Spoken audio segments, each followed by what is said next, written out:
So guys, ನಮ್ಮ ಹಿತ್ತಲಲ್ಲಿ ಇವತ್ತು ಹಣ್ಣಾಗಿರುವಂಥ ಒಂದು ಬಾಳೆಗೊನೆ ಇದೆ. ಸೊ ಕಟ್ ಮಾಡ್ಕೊಂಡು ಬರೋಣ ಬನ್ನಿ ಗೈಸ್. ಇವಾಗ ನಮ್ಮ ಹಿತ್ತಲಿನ ವಿಡಿಯೋ ಜಾಸ್ತಿ ನಾನು ಹಾಕ್ತಾ ಇಲ್ಲ. ಬಿಕಾಸ್ ಇಲ್ಲಿ ನೋಡಿ ಹಿಂದ್ಗಡೆ ಎಲ್ಲ ಇದರಲ್ಲಿ ಮಕ್ಕಳನ್ನೇನಾರು ಕರ್ಕೊಂಡು ಬಂದರೆ ಈ ಮಳೆಗಾಲದಲ್ಲಿ ಈ ಕೋಕೋಲೆಲ್ಲ ಸ್ಕಿಡ್ ಹೊಡೆದು ಹೆಂಗೆ ಡೈ ಹೊಡಿತೀವಲ್ಲ, ಸೊ ಆ ಥರ ಒಂದು ಕಡೆಯಿಂದ ಜಾರ್ಕೊಂಡು ಉದ್ದಕ್ಕೆ ಹೋಗ್ಬಿಡ್ತೀವಿ. ಆ್ಯಕ್ಚುಲಿ ಇಲ್ಲಿ ಬಾಳೆಗೊನೆ ಇದೆ ಅಲ್ಲ, ಇದ್ರ ಕೆಳಗಡೆನೇ ನೋಡಿ ಇದು ಚಕ್ಕೆ ಗಿಡನೂ ಇದೆ. ಇವಾಗ ನಾವು ಕಟ್ ಮಾಡಿದರೆ ಇದೇನಾದ್ರು ಅದ್ರ ಮೇಲೆ ಬಿದ್ದರೆ ಗಿಡನೇ ಮುರಿದೋಗುವಂಥ ಚಾನ್ಸಸ್ ಇದೆ. ನೋಡೋಣ ಹೆಂಗೆ ಆಗತ್ತೆ ಅಂತ. ಸ್ವಲ್ಪ ಏನಾದ್ರು ಆ ಕಡೆ ಮಾಡಿಕೊಂಡು, ಇದು ಬೀಳೋ ಚಾನ್ಸಸ್ ಜಾಸ್ತಿನೇ ಇದೆ. ಸೊ ಇದು ಬೀಳ್ದಾರಂಗೆ ನಾವು ಹೊಡ್ಕೋಬೇಕು.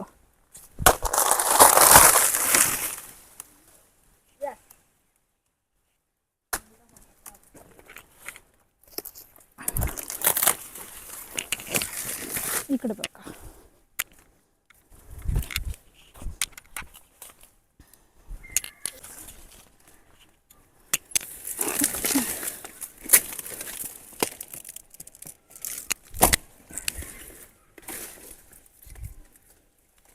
ಓಹ್, ಒಳ್ಳೆ ವೇಟ್ ಇದೆ ಇದು.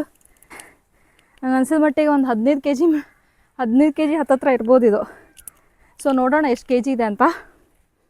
ಸೊ ಬಲ್ತ್ಬಿಟ್ಟಿದೆ ಆಲ್ರೆಡಿ, ಹಣ್ಣು ಆಗಿದೆ. ಬನ್ನಿ ಗೈಸ್, ಹೋಗೋಣ ಮನೆ ಕಡೆ.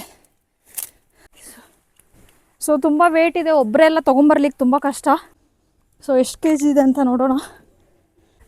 ನಾನು 15 kg ಅಂದಿದ್ದೆ, 12.5 kg ಇದೆ. ಸೊ ವಿಡಿಯೋ ನೋಡಿದಂಥ ನಿಮಗೆಲ್ಲರಿಗೂ ಥ್ಯಾಂಕ್ಸ್.